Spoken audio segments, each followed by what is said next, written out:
Now let me shift. Let me shift to the big story.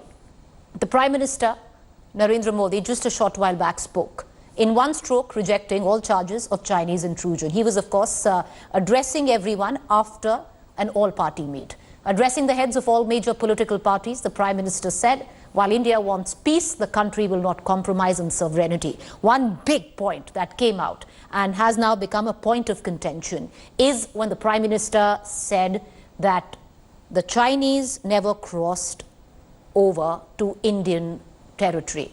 He said also tensions have increased on the LAC and there is heightened patrolling, which was not there earlier.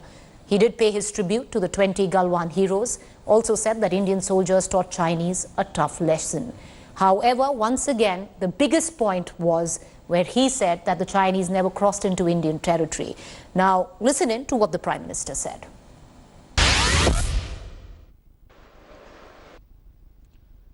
साथियों, पूर्वी लद्दाख में जो हुआ उसको लेकर आपने रक्षा मंत्री जी और विदेश मंत्री जी को सुना भी और प्रेजेंटेशन को भी देखा। न वहां कोई हमारी सीमा में घुस आया है, न ही कोई घुसा हुआ है, न ही हमारी कोई पोस्ट किसी दूसरे के कब्जे में है।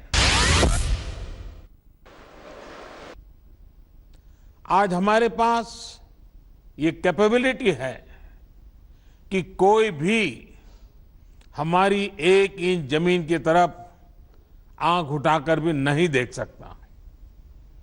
आज भारत की सेनाएं हर सेक्टर में एक साथ मूव करने में पूरी तरह सक्षम है। नए बने हुए इंफ्रास्ट्रक्चर की वजह से खासकर LAC में अब हमारी पेट्रोलिंग की कैपेसिटी भी बढ़ गई है।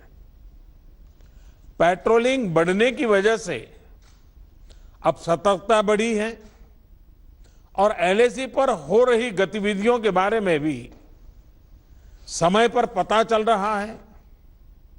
जिन क्षेत्रों पर पहले बहुत नजर नहीं रहती थी, अब वहां भी हमारे जवान अच्छी तरह से मॉनिटर कर पा रहे हैं, रिस्पॉन्ड भी कर पा रहे हैं।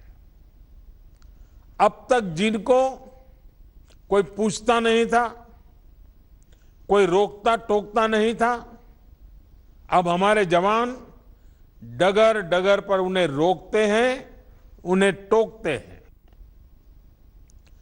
बेहतर हो रहे इंफ्रास्ट्रक्चर से एक मदद ये भी मिली है कि हमारे जवान जो उस कठिन परिस्थिति में वहां तैनात रहते हैं, उन्हें साजो सामान पहुंचाने में आसानी हुई है। So there's one big takeaway from the Prime Minister's statement. That takeaway is that China did not enter Indian territory. However, there is a contention on that, a bit of a political controversy brewing as well, because the Prime Minister's statement seems to be, by the face of it, in contradiction to the Ministry of External Affairs. I just want to put these facts out there. On June 17th, the Ministry of External Affairs in its statement said that Chinese side sought to erect a structure in Galwan Valley on Indian side of the LAC. Once again, this is what they said in that briefing. And then I'll take you through what the statement said. You would have already seen our earlier statement of 16th June and the readout issued yesterday of the phone conversation between EM and the Chinese Foreign Minister on the recent developments in the western sector of the India-China border. So the spokesperson MEA said that the External Affairs Minister spoke to the Foreign Minister of China and the excerpt of that has already been released. So what was released? I want to take you through that statement. The MEA statement on the LAC face-off said China sought to erect a structure on our side of the LAC. What does this mean? That they entered our side of the LAC. Premeditated and planned action by China.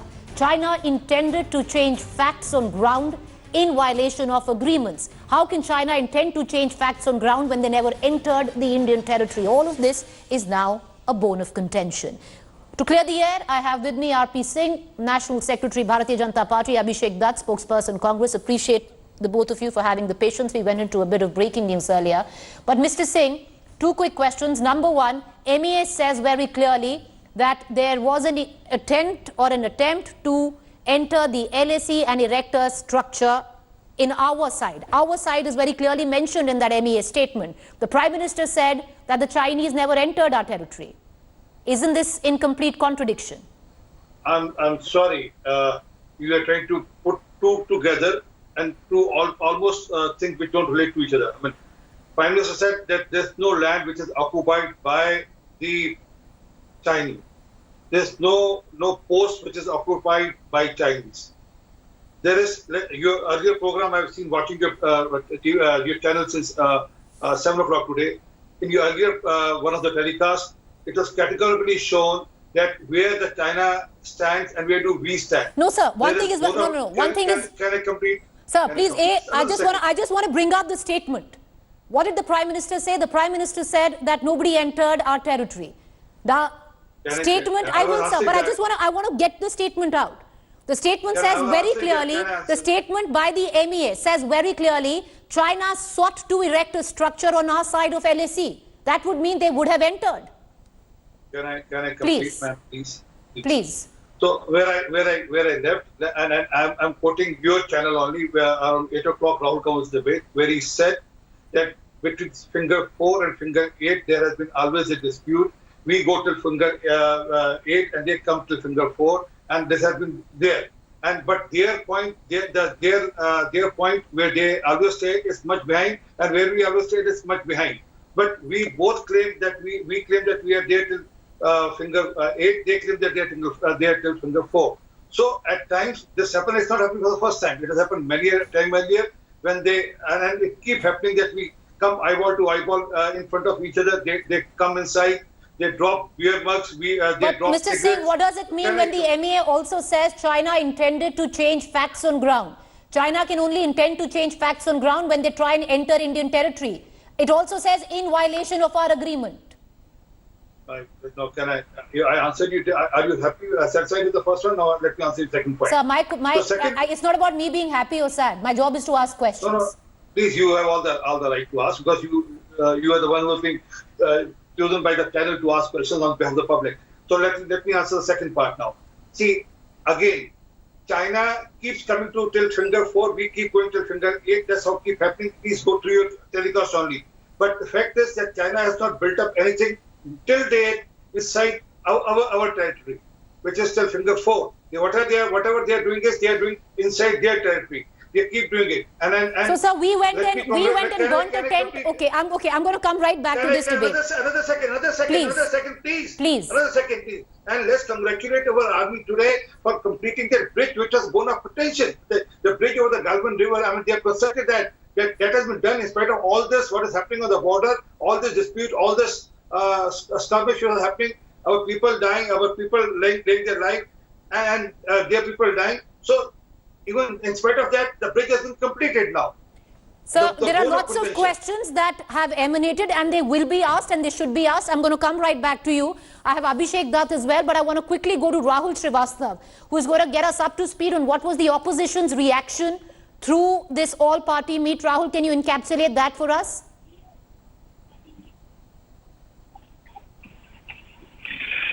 Preeti, the government knew that at a situation like this, where there is an external threat standing at our borders, the government needed a sense of the nation consensus among political parties. And before the meeting, it seemed like you had talked about it yesterday, several political parties were unhappy, they were not invited. RJD was not invited. It has 5 members of parliament. The Bihar regiment is there right now at Galwan. They suffered casualties. An elite party from Bihar wasn't called. Nepal-India border is a problem where Nepal shares a long border in Bihar. Elite party from Bihar was not called. But that aside, there was fears and apprehension that a consensus would be tough to arrive. But I think the government basically to win a consensus, actually used the political fault lines. The Congress came guns blazing. Congress President Sonia Gandhi paid homage to the soldiers. She said she backs the government on most of the issues, but she asked many questions. What happened? Didn't the military intelligence know? Didn't the external agencies know that the Chinese were amassing a huge amount of troops in that region? What was the government's information? Why did the government act late? So there were too many questions from Sonia Gandhi. And there was an attempt to build a sense, high unity index among the opposition parties. But the fault lines were working. And in those fault lines, suddenly Shiv Sena, which is an ally of the Congress in the Maha Vikas Aghadi, it congratulated the Prime Minister. It lauded the Prime Minister's effort, said कि भारत मजबूर नहीं, मजबूत है. We had Sharad Pawar backing what Jaishankar had said yesterday, vis-a-vis weapons being carried at the international borders and the treaties. We had KCR of the TRS. We had Biju Janata Dal's Naveen Patnaik and others. They drifted away from the Congress. And interestingly, Mamata Banerjee logged in a fierce battle with the centre. She actually made a very strong point that we have differences, but right now it's not the moment for politics. And if we have certain questions to ask, we will ask them internally. And she backed the Prime Minister. That's where the game was won. The government had won over the opposition, and also, I think, a good old tradition of political parties backing a government in a time of a crisis when external forces are threatening Indian borders. That was kept alive. Thank you, Rahul. Thank you, because, it puts a lot in perspective. The Congress clearly saw itself isolated in this all-party meet today. I want to now go across to Abhishek Dutt. Abhishek, the Congress wanted to lead the charge for the opposition, but ended up standing alone with questions. Understand one thing very clearly. Congress is with the country. And our Congress President made a very clear statement that we stand with the Prime Minister where China is concerned. But at the same time, the question she's raised, I don't want to talk about what the Congress people have been saying. I don't want to talk about what the defense experts have been saying.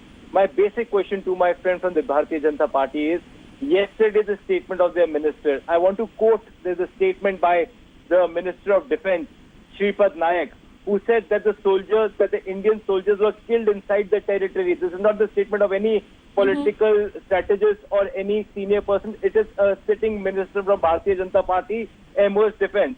I want to talk about all these debates. The BJP spokesperson have been saying that, they came in, they went back 2 kilometers back. And today what the Prime Minister has said is completely different to what the party stand has been. And the government stand, we respect what the Prime Minister has said. That means whatever the Minister of Defense was saying, the Foreign Minister was saying, and whatever statement made by the Bharatiya Janata Party spokesperson was all wrong.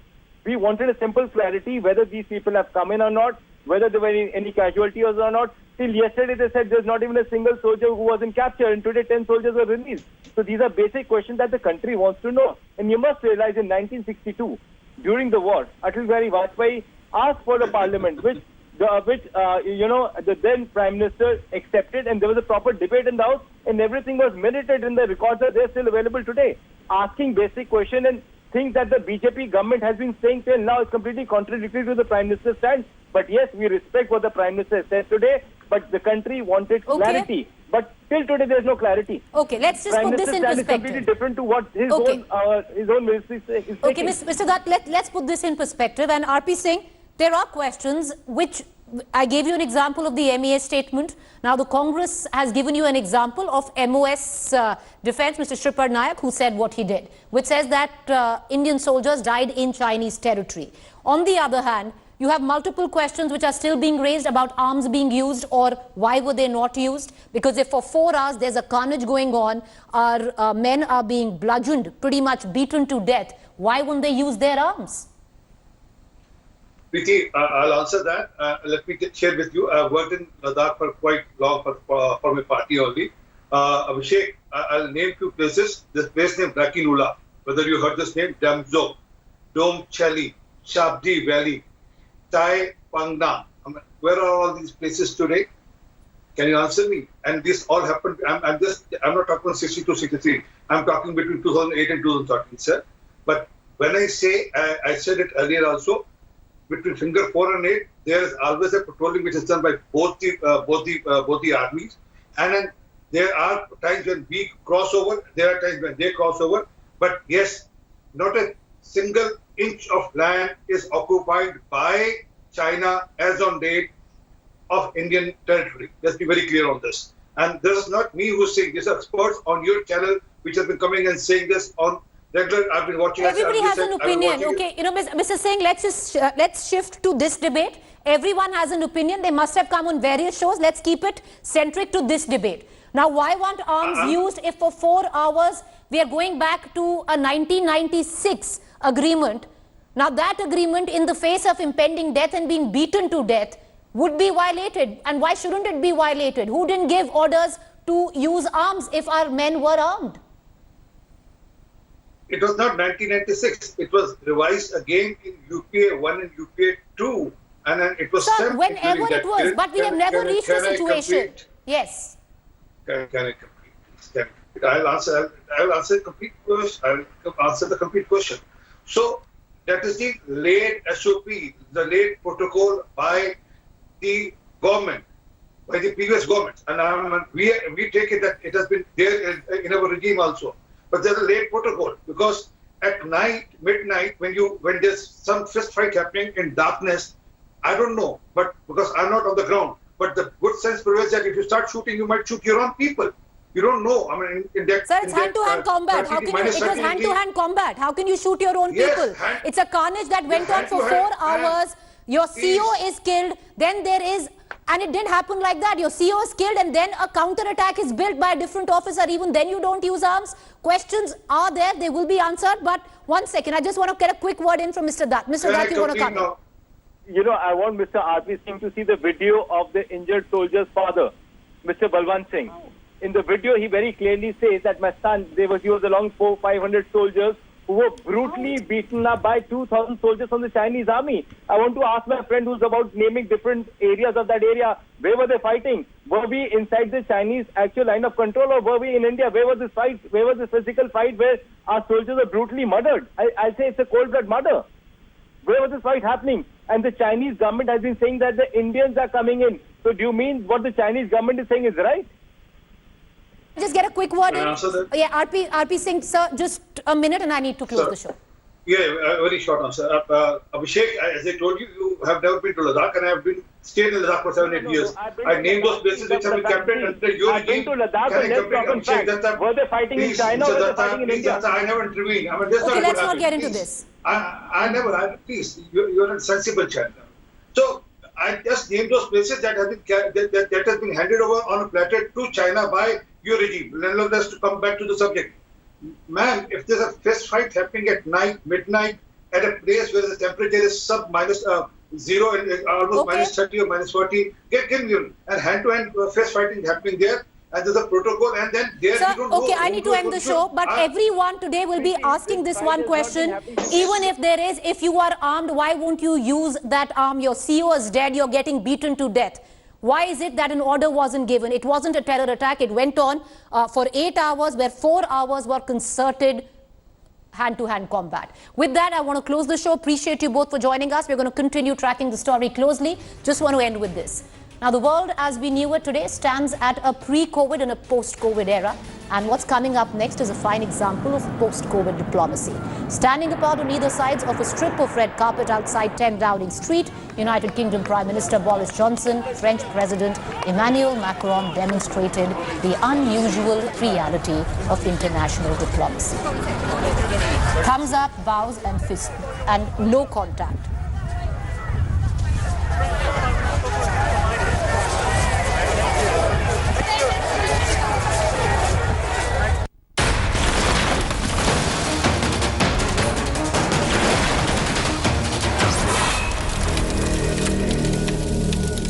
Hi everyone, Preeti Chaudhary here. Hope you like this video. For latest news and analysis, like and subscribe to the India Today YouTube channel. And don't forget to press the bell icon to stay updated. Thank you for watching.